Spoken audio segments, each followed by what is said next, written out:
강혜신의 오늘의 미국.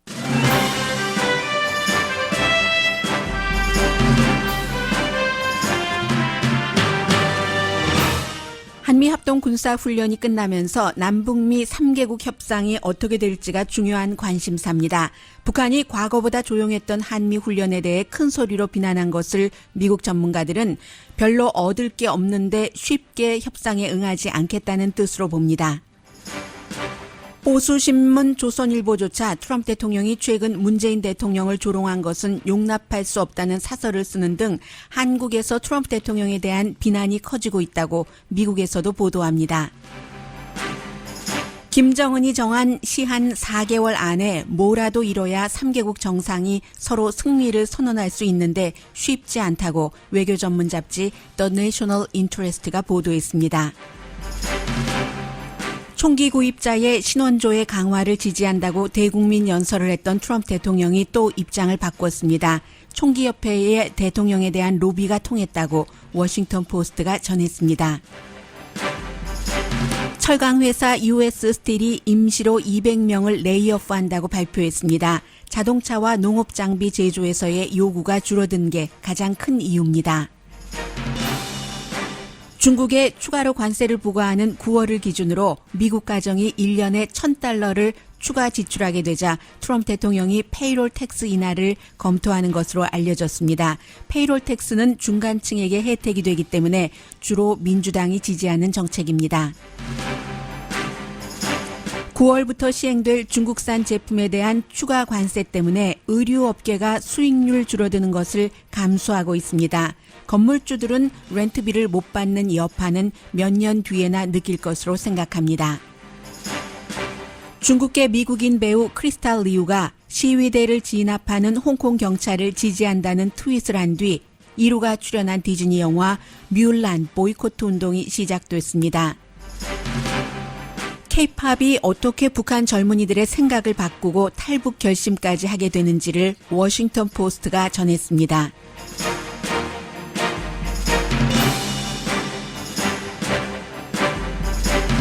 여러분 안녕하십니까? 오늘의 미국 강예신입니다. 미국은 오늘이 맞죠? 8월 22일 화요일입니다. 한미합동 군사훈련이 끝났기 때문에 트럼프 대통령이 얼마 전에 미국에서 뷰티풀한 편지가 왔고 한미 군사훈련은 김정은 위원장뿐만이 아니라 나도 싫어하고 ridiculous하고 expensive하다고 얘기를 했고 곧 이제 협상을 시작한다. 실무팀 협상이죠.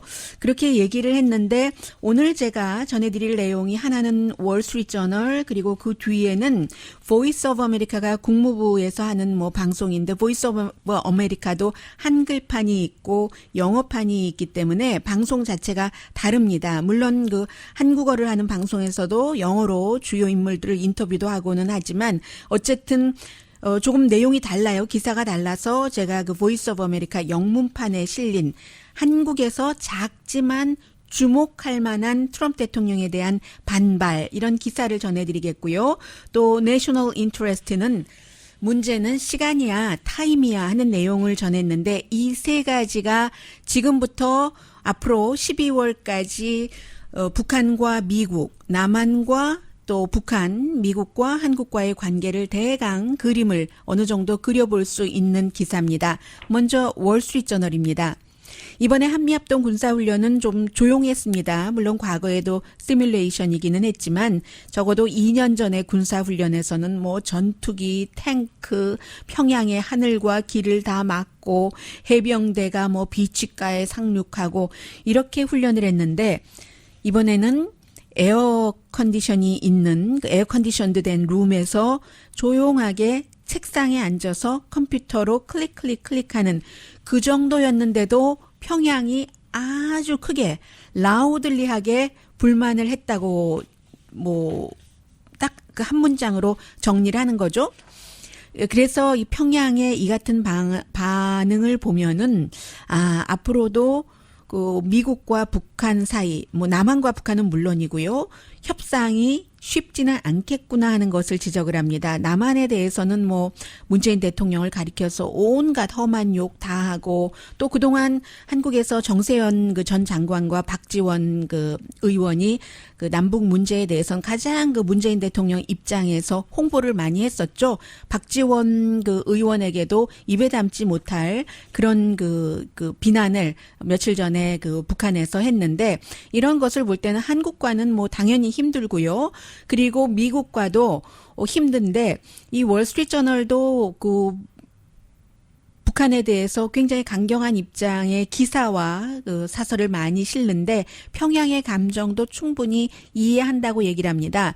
왜냐하면 평양이 생각할 때는 과거에도 이 같은 한미합동 군사훈련은 언제나 북한을 목적으로 해서 북한을 친다는 것이었다. 이게 이제 북한의 주장인데 이번에는 싱가포르 그 합의에서 트럼프 대통령과 김정은 위원장이 넘버 1, 2에 뭐 평화 협상을 하고 또 외교적인 관계를 수립하고 한다는 것을 약속을 하고 이런 식으로 했기 때문에 북한에서 김정은 위원장의 그 반응을 보면은 배신감을 느꼈다는 그렇게 해석을 했습니다. 헤리티지 재단의 아시아 스타디 센터의 분석가인 올리비아 에노스 씨의 말을 인용했는데 꼭 이분의 얘기가 아니더라도 대체로 지금 그 김정은 위원장의 심정이 그랬다라고 얘기를 하고 있고 따라서 뭐 알렉산더 버시바우 전 그 주한 그 미 대사라든가 아니면 스캇 스나이더 씨도 굉장히 그 북한 문제의 오랜 전문가잖아요. 지금은 외교협회의 선임 연구원으로 일하고 있고 이런 사람들은 좀 그 협상이 쉬워 보이지는 않는다 하고 지적을 했습니다.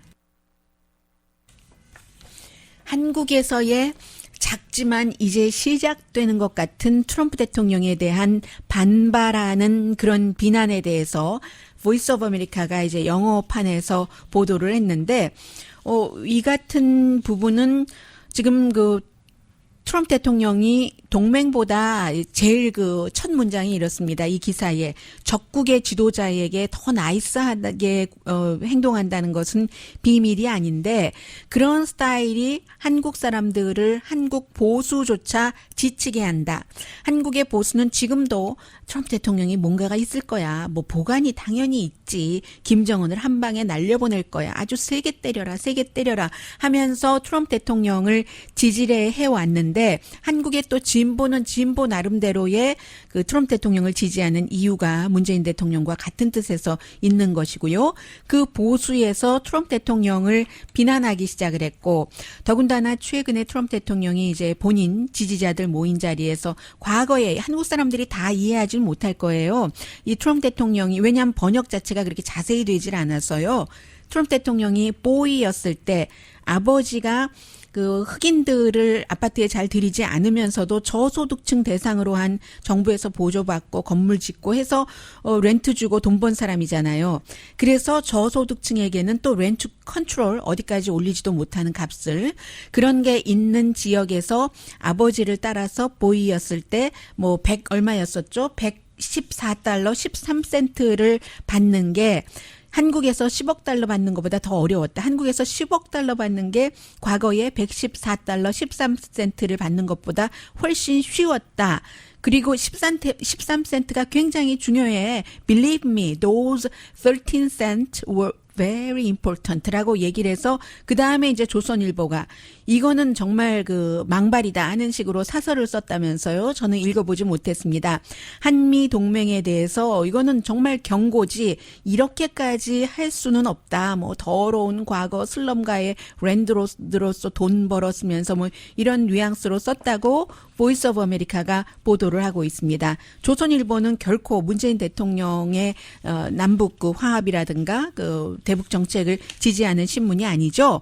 해서 지금 뭐 한국에서 정치인들도 공개적으로 다 비난을 하진 않지만 그렇지만 뭐 조경태 의원이라든가 하태경 의원이라든가 이런 사람은 도대체 생각이 없는 사람이다. 트럼프 대통령이 이 같은 그 비난을 했다고 얘기를 하면서 뭐 탈북자들은 말할 것도 없이요. 가장 유명한 탈북자가 박연미 씨잖아요. 아니 그 김정은 위원장이 뭐 아름다운 북한 사람들에 대한 대한 비전을 갖고 있다고 지금 트럼프 대통령 제정신이냐 이런 식으로 뭐 얘기를 했고요.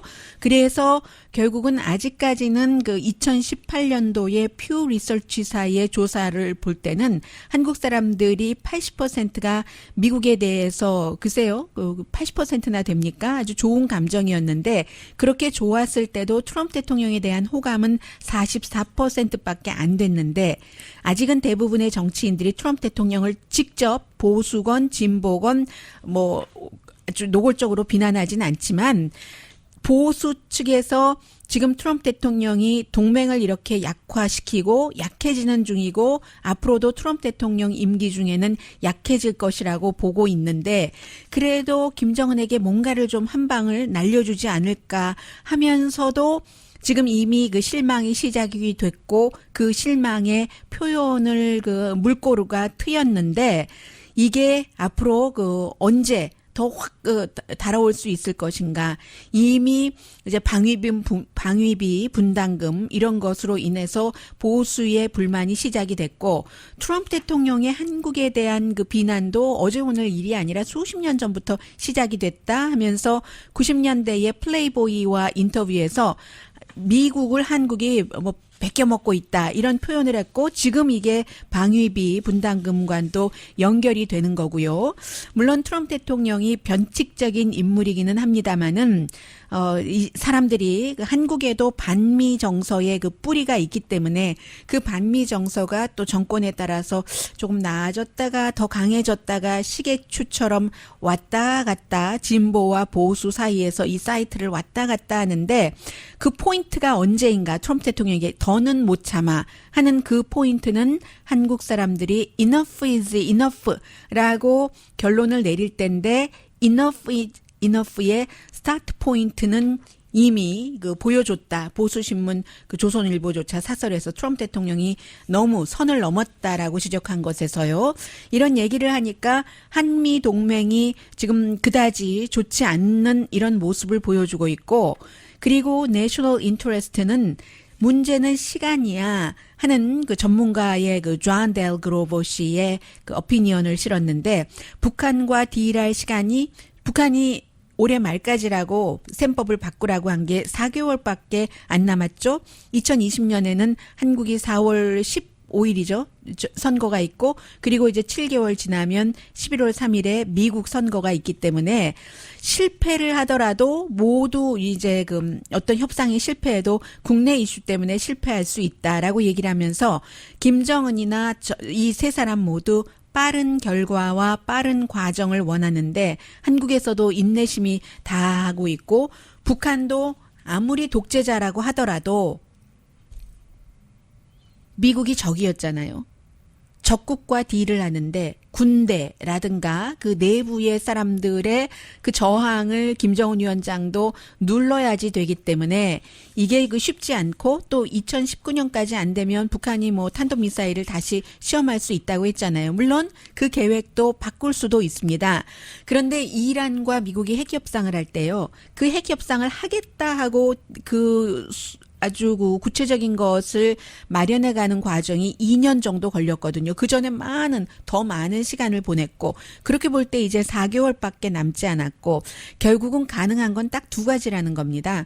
평화조약 맺고 연락사무소 설치하는 것 가능하고 제한적인 비핵화를 하면서 경제 제재해 주는 것. 처음부터 오늘의 미국에서 미국 전문가들의 말을 인용해서 늘 말씀드렸던 겁니다. 이것 정도가 가능한데 이것도 4개월 고는 하기가 힘들다는 거죠. 이 트럼프 대통령은 비핵화 과정이다. 이게 이제 시작해 놓은 거야. 라고 얘기하면서 2020년 선거를 치르려고 하겠지만 사실은 2020년 트럼프 대통령도 선거 직전에 북한 이슈 이런 것을 가져가기가 지금으로서는 힘들다고 봅니다. 미국 정치를 많이 아는 사람들은. 왜냐하면 선거철이 이미 되고 나면은 너무 바쁘고 할 일이 많고 국내 이슈에 사람들이 더 관심이 많으니까 뭔가 그 시간이 북한 쪽에 많이 그 가져갈 시간이 없다는 얘기를 하고 있죠. 그 사이에 이제 김정은 위원장이 더 도발적이 되면 트럼프 대통령은 외교 이슈에서 정말로 망할 수도 있는 것이고 파이어 앤 퓨어리를 아무리 부르짖어봤자 그 전에 늑대의 소리가 됐기 때문에 별로 반응이 없을 수도 있고 딜이 가능하다면 앞에 얘기한 완전한 비핵화는 지금 거의 불가능한 것으로 합리적인 전문가들은 봅니다. 부분적인 딜이라도 가능하다면 빨리 시작을 해야지 된다 하는 얘기입니다. 만약에 4월 달에 문재인 대통령이 뭐 총선에서 이기고 나면은 그 7개월 미국 선거까지 그 과정에서 뭔가를 또 하면서 이거 잘 되고 있어 할 수 있지만 또 문재인 대통령의 선거도 문제고요. 지금 얼마 남지 않았잖아요. 12월 달 김정은 위원장이 정한 그 시한보다 그 시한에서 뭐 4개월 정도밖에 안 남았고 결국은 워싱턴도 돌파구를 빨리 찾아야지 된다. 작은 딜이라도 이 긴장으로 가는 길을 피하기 위해서는 해서 그게 이제 평화조약과 그 연락사무소 설치가 되겠죠. 아니면 그 진짜 비극은 완전히 모두 기회를 잃어버릴 수도 있다. 북한으로서는 이제 중국과 러시아에서 뭔가 200톤 쌀 가는 것도 어떻게 됐나요? 중국에서 그렇게 되고 인구가 2,500만 명밖에 되지 않기 때문에 먹고 살 일이 생길 수도 있고 국내 기반은 새로운 무기 한국에서 요격하지 못하는 것으로 이번에 한 달 사이에 뭐 시험을 완전히 다 해놨고 핵무기도 하나도 파기하는 것 없고 북한으로서는 시간이 그다지 촉박하지 않다는 얘기들을 많은 사람들이 강조합니다.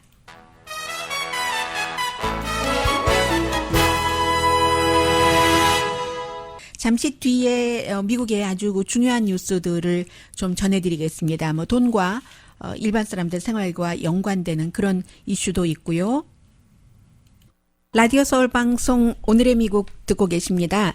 네, 미국의 그 트럼프 대통령은 공화당 대통령이지만 대통령이 되기 전에 뭐 민주당이었던 적도 있고 뭐 무소속이었던 적도 있고 소수 정당 의 멤버로서 대통령에 출마를 해볼까 과거에 그렇게 생각했던 적도 있습니다.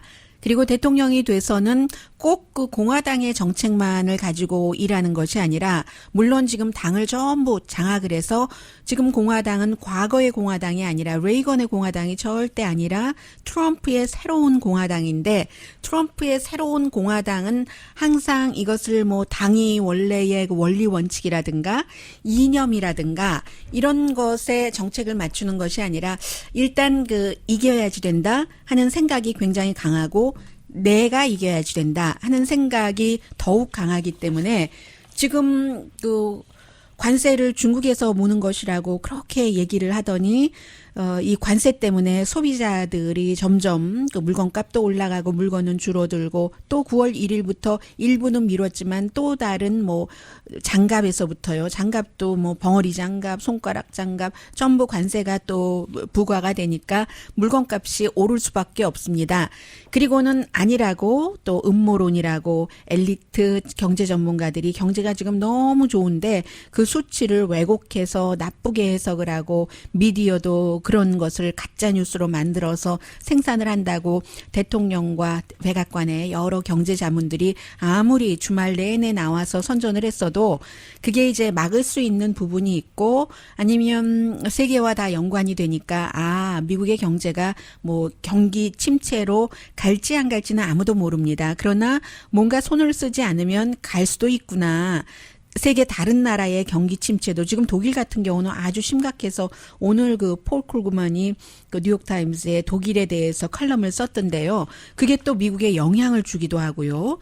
그런 것 때문에 경제가 굉장히 그 심각하다는 것을 받아들이는 것 같습니다.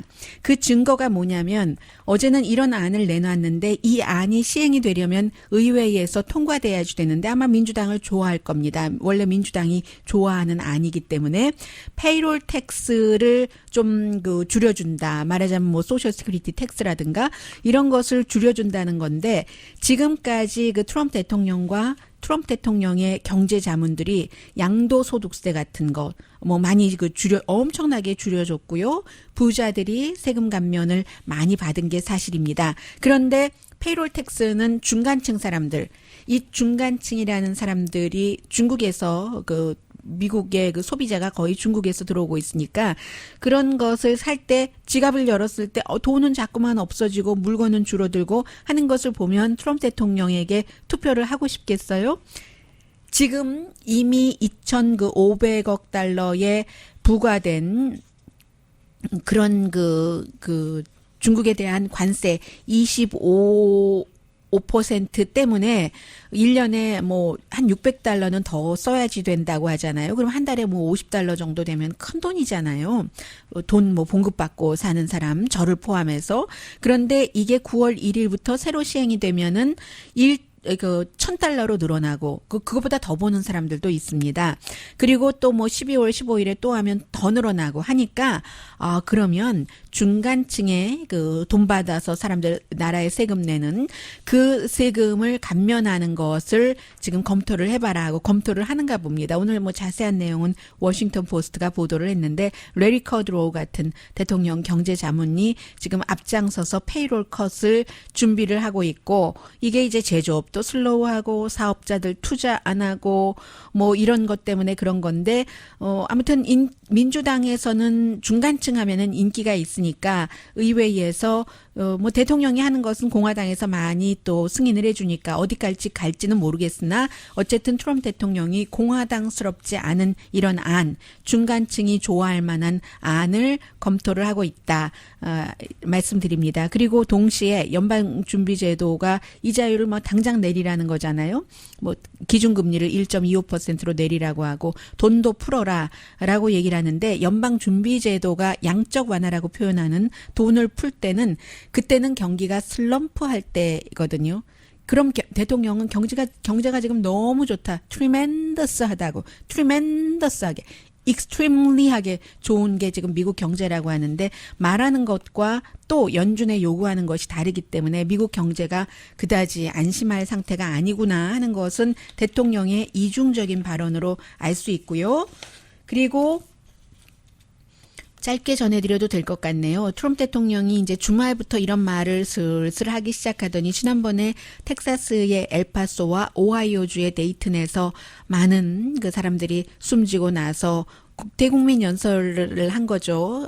이 총을 사는 사람의 신원조회 확실하게 하는 거 나 지지한다라고 얘기를 했습니다. 뭐 레드 플래그 안 같은 거 지지한다라고 얘기를 했는데, 그 사이에 총기협회에서 대통령에게 가장 많이 기부를, 역사상 어떤 대통령 후보보다도 비교할 수 없이 많이, 전쟁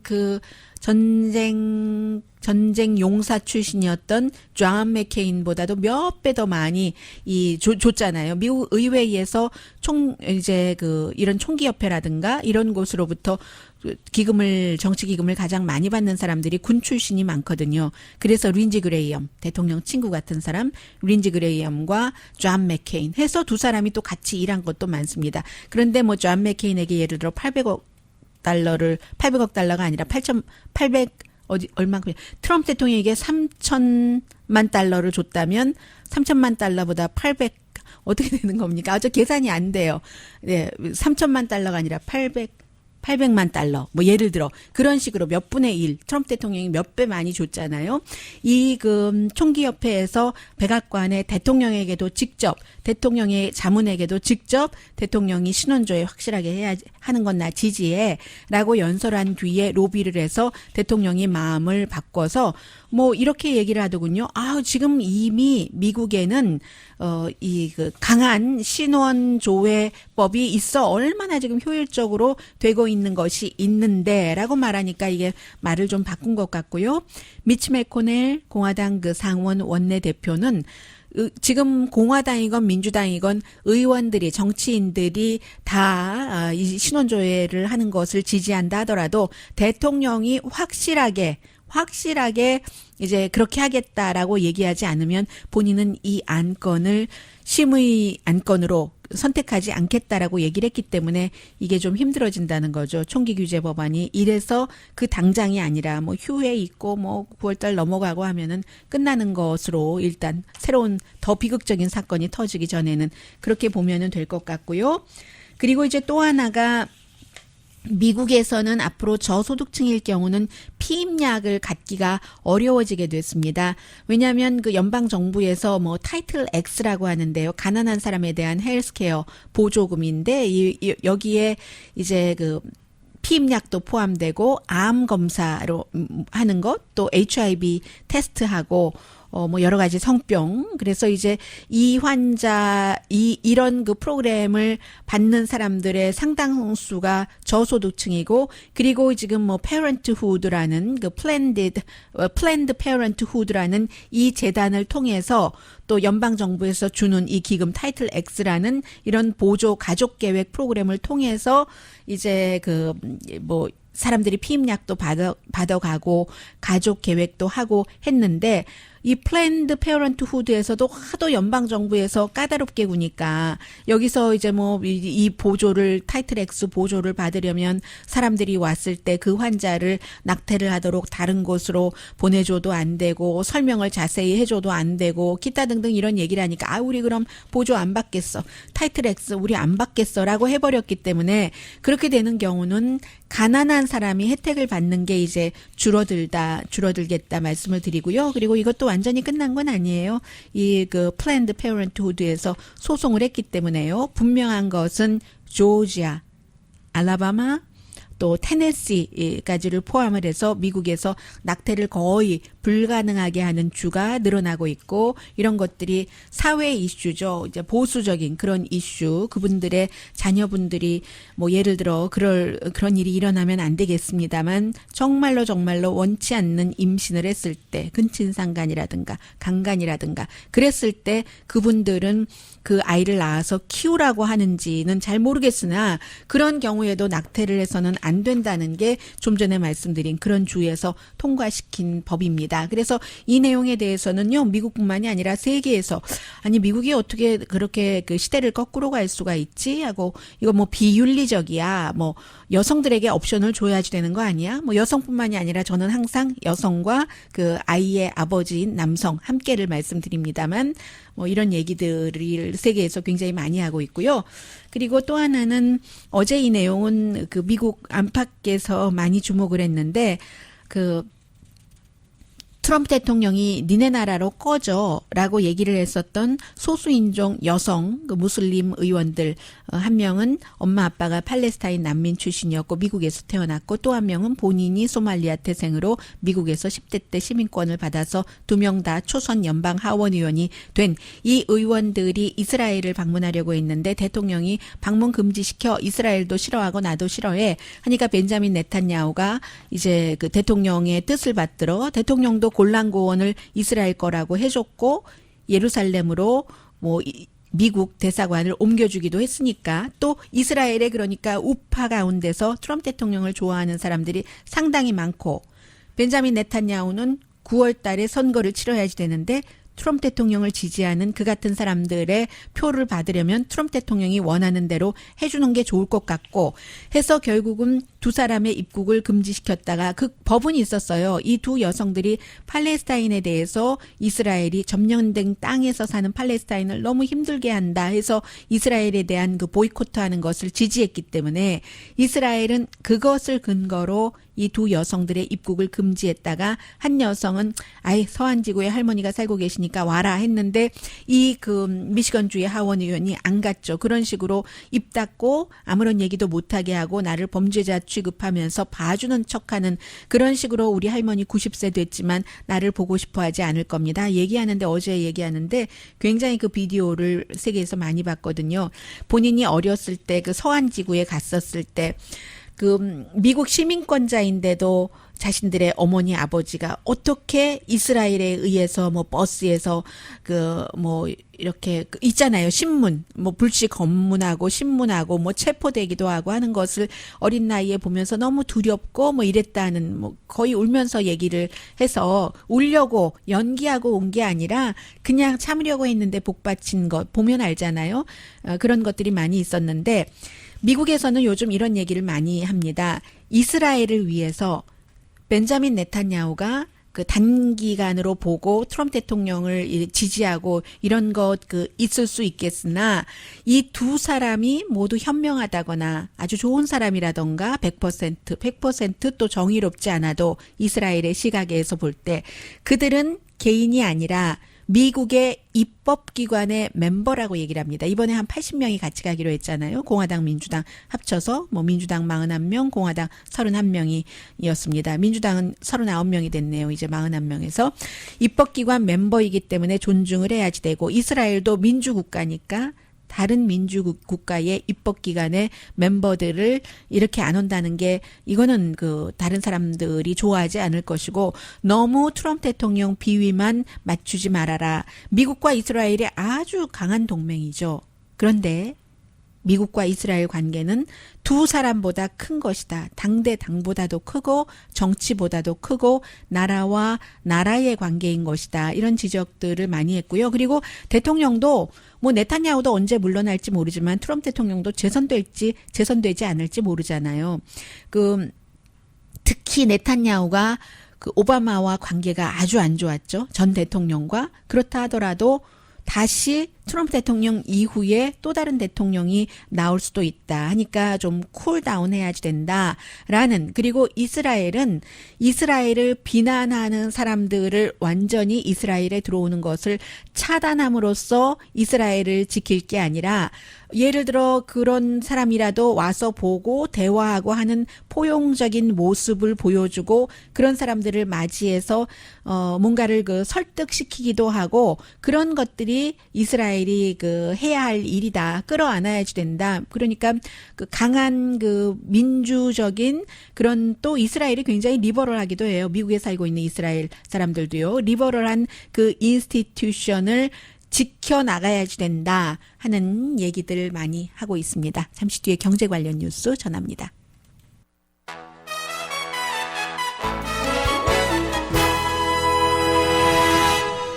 라디오 서울 방송 오늘의 미국 듣고 계십니다. US Steel 하면은 뭐 가장 큰 철강 회사죠.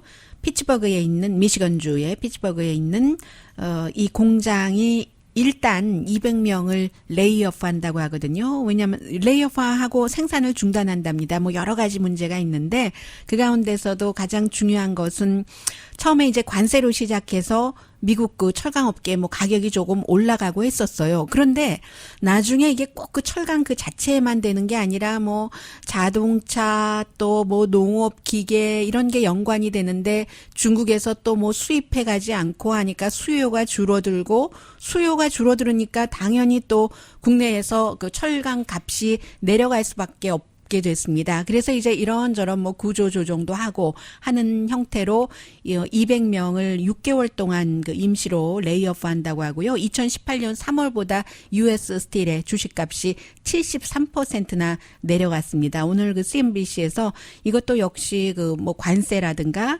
아니면 제조업과 관련돼서 미국의 지금 경제와 연관돼서 디클라이닝 되고 있는 그런 점으로 보도를 했고요.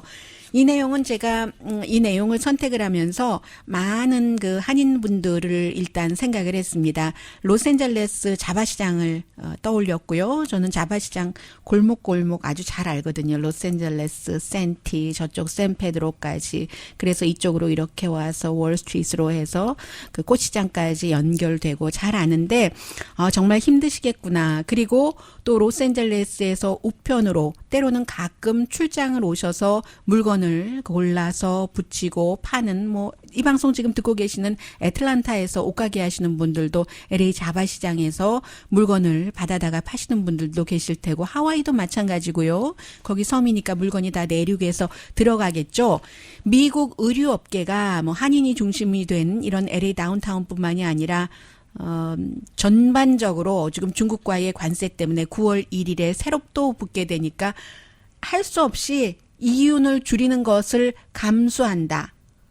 의류업계의 40%, 의류에 미국에서 지금 뭐 사람들이 입고 있는 그리고 신발의 70%가 메이드 인 차이나인데 이게 이제 곧 관세가 일단은 10% 붙잖아요. 그래서 이제 중국이 2001년도에 WTO 세계 무역 기구에 들어가고 나서 미국 소매업소들이 중국이 더 노동력이 싸니까 물건이 싸니까 많이 이제 그쪽에서 사다 쓰기 시작했고 대신 중국에서 못 만드는 것을 우리가 만들어서 중국에 비싸게 팔자 이렇게 수합하는 형식으로 그동안 쭉 그 미국이 꼭 손해만 본 것은 아니라 이런 식으로 그 운영이 됐는데 9월 1일부터는 미국 의류와 신발에 대해서 지금 한 330억 달러 규모의 10% 관세가 붙습니다. 그럼 의류라는 게 장갑이 들어가 있고 글로브와 그 미튼이 뭔지 그 한국말로 생각하는데 한참 걸렸어요. 안 쓰다 보니까 잊어버리더군요. 벙어리 장갑, 스웨터,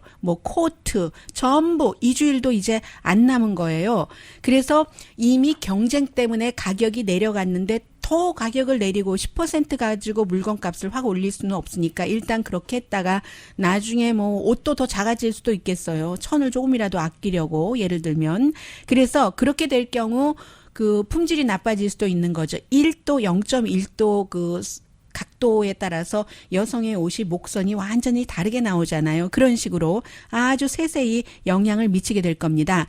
25% 관세 인상이 12월 15일에 되면은 그러면 한 12,000군데 스토어가 문을 닫을 것으로 그 월스트리트저널이 전문가의 말을 인용을 해서 보도를 했습니다. 10% 관세 인상으로 닫는 그런 그 스토어들도 있을 거예요. 그에 비해서 이제 이 같은 뭐 봉제 그 공장을 하신다던가 봉제 업소를 하시는 그런 스토어 대형 업소를 운영하시는 그런 분들의 랜드로드는 아직 한인 분들이 많이 아니잖아요. 그 랜드로드는 우리에게까지 여파가 미치려면 저 사람들이 그냥 하루아침에 문을 닫기는 하겠어. 뭐 기간도 계약도 있고 옵션도 있고 한데 뭐 계약 기간까지는 죽는 힘을 다해서 돈을 내겠지. 몇 년은 우리는 고생 안 해도 될 거야. 랜드로드가 느끼는 그런 기분은 그 정도라고도 얘기를 해줬고요. 월스트리트저널 보도가요. 해서 뭐 어떤 분들은 그런 얘기를 합니다. 이참에 다른 곳으로 시장을 돌려보죠. 다른 곳으로 시장 돌리는 게 그렇게 급히 되는 게 아니잖아요. 지금 한국과 일본과의 관계도 말이 쉽지 몇 년 동안 심지어 10년, 20년, 30년 동안 다져왔었을 때 그 정도로 물건이 퀄리티가 유지가 되고 또 공정 과정이 중국에서 오는 것은 믿지 못하는 게 많았잖아요. 그렇게 되고 하는데 하루아침에 다른 곳으로 옮기는 게 되지도 않고 그리고 그 다른 곳으로 옮기는 가장 대표적인 곳이 요즘 뭐 캄보디아 정도가 될 텐데 캄보디아도 그럼 갑자기 물량이 많아지면 그러면 거기선 또 가격이 안 오르겠습니까? 이런 아무튼 모든 그 힘든 것들이 있어서 여행용 가방도 힘들어지고 메이시 같은 경우에 이미 그 여행용 가방과 그릇, 하우스웨어가 유명하잖아요. 그 메이시가 가구 값을 올렸고 소비자들 좋아하는 소비자가 어디 있겠습니까? 그래서 지금 이렇게 돼 있고요. 쉬운 옵션이 아무튼 없습니다. 그리고 저는 조앤 페이브릭에서 그 대마로 돼 있는 그런 그냥 아무 장식 없는 그 가방을 큰 것 작은 것 가끔 사거든요. 왜냐하면 회사에 저의 그냥 핸드백이 있지만 그 밖에 넣어가지고 다니는 게 가벼우니까. 그런데 여기도 안 올린다네요. 미국의 49개 주에 850개의 스토어가 있는데 메이드 인 차이나가 너무 많은 겁니다. 크래프트 스토어니까. 값을 그대로 올해까지는 우리가 손님을 잃느니 어떻게 해보겠습니다 하는데 그 어떻게가 언제까지 어떻게 일지는 아무도 모릅니다.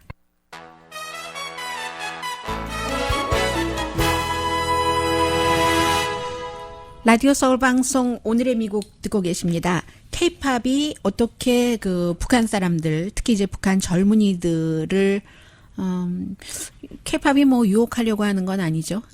K-팝 자체는. 그러나 지난번에 뭐 대북 방송 같은 것 그 휴전선에서 하고 했었을 때는 그 정부의 의도는 그런 의도가 있기는 있었죠. 그리고 실제로 탈북까지 하게 되는가. 오늘 워싱턴 포스트가 보도를 했는데 아주 어렸을 때요. 류희진이라는 이미 이제 지금은 그 남한에서 케이팝 스타가 되기를 원하면서 열심히 뭐 무용 연습도 하고 하는 그런 젊은입니다.